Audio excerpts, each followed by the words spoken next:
Esses aqui são os Chapéus de Palha, ou melhor, o bando dos Chapéus de Palha, os protagonistas da história do anime de One Piece. Os personagens que você vai acompanhar por mais de 1000 e poucos episódios, vai ver eles se desenvolvendo, mudando, se transformando, tendo lutas, confrontos e um monte de outras coisas. Em teoria, eles são meio que as estrelas principais da história e os astros principais da história. Pelo menos em teoria, né? Porque eu acho que a gente tem uns 3 ou 4 personagens do bando dos Chapéus de Palha que sou só eu que acho que eles nem precisavam fazer parte do bando, ou que eles são meio jogados de escanteio dentro dessa história, porque é sobre isso que eu queria falar com vocês hoje. Sobre os Chapéus de Palha, que são meio protagonista, meio figurante, e principalmente sobre como isso é um problema que talvez tenha vindo porque One Piece se tornou uma obra meio grande demais, talvez. Mas enfim, oi, tudo bom pra você que tá assistindo aqui? Como é que você tá hoje, tá bem? Eu sou o Link e eu faço vídeo de anime de vez em quando. E hoje a gente tá aqui pra poder falar sobre isso mesmo, obras grandes demais. Eu tenho certeza que você já viu uma dessas por aí. Um anime de romance que tenha enrolado muito tempo pro casal principal ficar junto e talvez você tenha até parado de ler em algum momento. Ou uma história de mistério que se estendeu mais do que deveria. Obras shonen sempre tem esse costume de muitas vezes serem criticadas por serem grandes demais e se estenderem mais do que deveria. E é claro que isso sempre traz alguns defeitos muito específicos, tipo a história começar a ter que colocar coisas que não estavam planejadas desde o começo, fazendo com que algumas paradas vão se perdendo ao longo dos anos. Ou até mesmo se a gente for pegar o próprio One Piece, ele tem ali a sua categoria de defeitos. Mesmo que algumas pessoas acreditem que o One Piece é perfeito, a arte do mangá, por exemplo, que foi piorando bastante conforme os anos foram passando, isso por conta do próprio criador, o Oda, ter ficado mais velho, ter ficado com menos tempo pra desenhar e, é claro, ter diminuído a sua velocidade de trabalho. O planejamento de alguns arcos que antigamente tinham um ritmo muito mais interessante e conforme os anos foram passando, foi ficando uma coisa mais estranha. Parece que todo o arco de One Piece ou é rápido demais ou é lento demais. Todas as artes, as páginas do mangá parecem sempre poluídas de 1 milhão de coisas acontecendo, mas em meio a isso, existe um defeito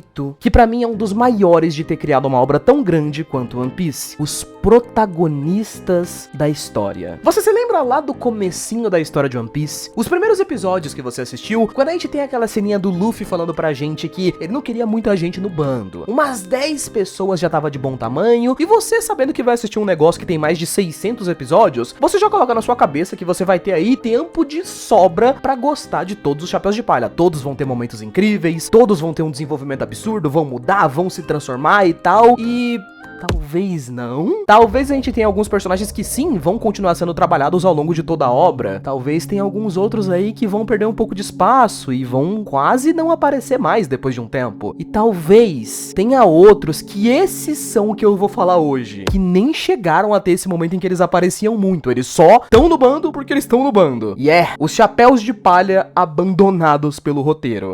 É assim que eu costumo chamar personagens como Brook, Franky, esses personagens aí mais secundários mesmo. Todo dia eu acordo pensando o quão difícil deve ser a vida pra uma pessoa que é fã do Franky. Se é que isso existe. Enfim. É muito comum que quando você tem histórias que tem vários personagens e uma trama pra desenvolver, a maioria dos arcos dessa história seja planejado pra trabalhar apenas alguns desses personagens, enquanto outros não vão nem aparecer e vão ficar pra algum outro arco onde eles vão poder ter mais espaço. Coisa que já foi usada em One Piece algumas vezes, como por exemplo no arco de Holy Cake, que fica lá depois do time skip, inclusive spoilers à frente, se você se importa. Mas o arco de Holy Cake, por exemplo, é um arco que pega vários capítulos pra trabalhar personagens como Sanji, que tem mais coisa adicionada pro seu passado, tem mais coisa adicionada pro seu personagem, e a gente só tem alguns outros Chapéus de Palha que aparecem ali naquele arco, como Brook, que aparece bastante, ou então Nami, que apesar dela não ter um mega desenvolvimento, ela aparece ali, e como ela é um dos únicos personagens dos Chapéus de Palha que estão, ela acaba tendo muito destaque por consequência. Infelizmente, por costume geral, como eu falei pra vocês, One Piece é meio grande demais. E o Oda tá cada vez se apressando mais pra terminar a história, pra poder seguir na velocidade 2x e desenhar o negócio até o final, antes que ele capote de uma vez. Então, pra mim, isso praticamente jogou fora 3 personagens que estão ali no bando principal, que eu acho que qualquer pessoa que pensar um pouquinho e que assistiu One Piece prestando atenção nos detalhes, vai perceber que esses personagens nem parece que são protagonistas. Franky, Brook e Jinbei. Os últimos Chapéus de Palha que entraram no bando. Os que menos tiveram destaque, menos tiveram cenas interessantes e menos fazem alguma coisa, geralmente nos arcos, depois que entram pro bando. Eu vou falar de cada um desses 3 aqui, mesmo que eu acredite que tem pessoas que acham que tem outros Chapéus de Palha que foram decaindo mais ainda. Tem uma galera que não gosta do Sop, mas eu já fiz vídeo do Sop, tem uma galera que não gosta de alguns outros e tal, mas esses eu falo depois. Jinbei, também conhecido popularmente como o tritão mais irado da história. Jinbei é um dos personagens que mais foram bem apresentados no mundo de One Piece. Caso você não se lembre, lá em Peldown, pra mim facilmente realmente a época de ouro de One Piece, onde ele tava tendo os arcos mais da hora de todos. Jinbei é aquele personagem maravilhoso que foi apresentado como um Chichibukai, que não queria lutar contra o Barba Branca e acabou sendo capturado, né? Foi enviado pra prisão, onde o Luffy solta ele, eles criam um laço muito forte ali, e aí pelos próximos 200 episódios, a função do Jinbei é deixar o Luffy vivo. Ele resolve tudo que cai na mão dele por conta do Luffy. Cada vez que ele faz isso, ele dá uma farmada de aura. Ah, o Luffy vai querer puxar uma briga com Barba Negra, não sei o que. Não, deixa que eu resolvo, vou convencer o moleque. Luffy tá com depressão porque o irmão dele morreu, tá triste, sem esperança. Jinbei vai conversar com ele vai voltar ao normal. Ah, o Luffy vai tomar um ataque nas costas que vai explodir no negócio do Akainu, lava e não sei o que. Não vai, porque o Jinbei vai entrar na frente do golpe. Luffy precisa de transplante de sangue. Tome transplante de sangue. Inclusive, fica aí de destaque uma das cenas mais lindas da história de One Piece pra mim. O Jinbei não tem o que dizer. Ele é um daqueles personagens que parece que foi feito pra entrar no bando do Luffy. Ele finalmente entra lá no arco de Wano, mas desde então, quase nunca teve nada de destaque. Na Guerra de Wano, ele teve uma luta contra um cara. Em Egghead, ele teve um maravilhoso trabalho de ficar correndo de um lado pro outro. Ele praticamente não fez nada, vocês perceberam isso? Tipo, o arco inteiro de Egghead, ele só fica andando, corre pra um lado, vai lá buscar o Zoro. Ele vai lá buscar o Zoro, fica metade do arco indo buscar o Zoro, depois ele volta. Jogado pra escanteio pra caramba. E em Elbaf, até agora, tudo que ele fez foi aparecer numa página que ele, né, como o quarto membro mais forte ali do bando, aparentemente foi capturado sem o menor mínimo de esforço ali pra alguns usuários de Akuma no Mi.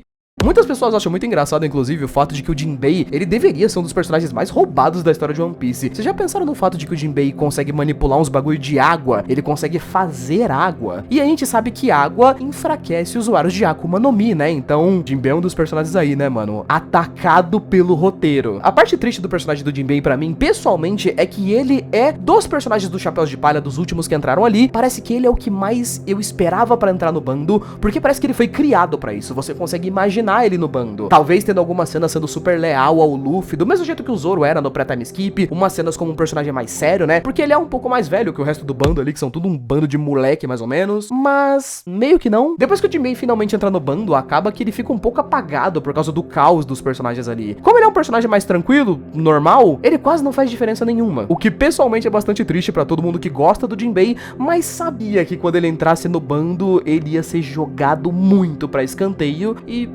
meio que o que aconteceu mesmo. O segundo personagem abandonado pelo roteiro, não sei nem dizer se esse daqui foi abandonado ou se o roteiro nunca nem se importou com esse cara. Franky. Vou falar uma coisa polêmica pra vocês aqui do Chapéus de Palha, tá? Entre todos os personagens que já entraram pro bando do Luffy, todos. Gente, juro pra vocês, eu acho o Franky um dos personagens mais qualquer coisa da história de One Piece. Juro. Ele tem um passado legal lá com um membro do bando dos Piratas do Roger e tal. Tem umas coisinhas interessantes dele lá em Water 7? Tem sim, com certeza. Mas eu acho que toda coisa dele entrar pro bando, eu não sei dizer exatamente se o Oda tinha algum plano legal pra ele, porque genuinamente, ele entra lá no bando do Luffy antes do time skip. E se você for retirar a cena de comédia, que todos os personagens de One Piece tem um monte de cena de comédia, e for focar mesmo em algumas cenas mais sérias, desenvolvimento, coisas legais que ele foi trazer pra trama, o Franky é praticamente só uma piada ambulante. Ele não faz quase nada de interessante. Nos arcos, ele geralmente vai invocar aquele robô gigante dele, vai ficar lutando com os figurantes. Nos últimos 500 arcos, ele teve uma luta lá no arco de Wano, que, não sei se vocês vão se lembrar, né, que ele lutou contra um dinossauro que ficava rodando a cabeça e voando. Luta épica, né? Com certeza fez parte da sua infância, você se lembra dessa luta com certeza, né? Né? E de resto, até mesmo a função do Franky, se você for pegar pra dentro do bando, né? Eu nem cheguei a falar da função do Jinbei, por exemplo, que era ser timoneiro. Eu acho essa função do Jinbei muito engraçada, inclusive. Eu ficaria muito tranquilo se o Jinbei só tivesse entrado no bando e dane-se, ele nem precisava ter uma função. Ele é o cara que pilota o navio. A Nami meio que já não fazia isso, né? Porque já é ela que faz os mapas, então tudo bem ela pilotar o navio. Mas o Franky eu acho genial. Ele é carpinteiro. Inclusive é um membro do bando do Chapéu de Palha que mais fez bem o seu próprio trabalho, porque ele fez o navio mais pica da história de One Piece. Ah, mas o navio da Big Mom tem uma boquinha, ele fala e tal. O navio do Luffy voa, mano. Os caras precisam fugir da marinha, eles simplesmente saem vazado. O Franky basicamente fez o navio do Luffy, sendo um navio que quase nunca quebra, não tem quase nenhum defeito, nunca precisa de nenhum upgrade. Ou seja, o Franky acaba sendo um personagem que tudo que ele faz meio que no bando é, ele luta com o figurante, ele bota gasolina no barco, pro barco existir e só. Até mesmo a maioria das relações dele com outros membros do bando em si, sabe? Tipo, o Franky é um dos personagens mais afastados. Eu achei ele engraçado e tudo mais, só que se você não for contar as interações dele com a Robin, eu nem consigo sentir que ele tem uma grande interação ali com outros membros do bando, então Fica-se aí de passagem também, todo mundo gosta de zoar bastante o arco de Egghead, né? Que é o arco onde o Frank conhece o Vegapunk, né? Ele era um dos maiores fãs do Vegapunk e tal. E aí o Oda nem finge também que o Frank é importante, né? Que ele conhece o Vegapunk, a gente tem tipo umas 2, 3 cenas ali dele falando: Vegapunk, sou muito seu fã. E o Vegapunk lá: eu não ligo, seu otário.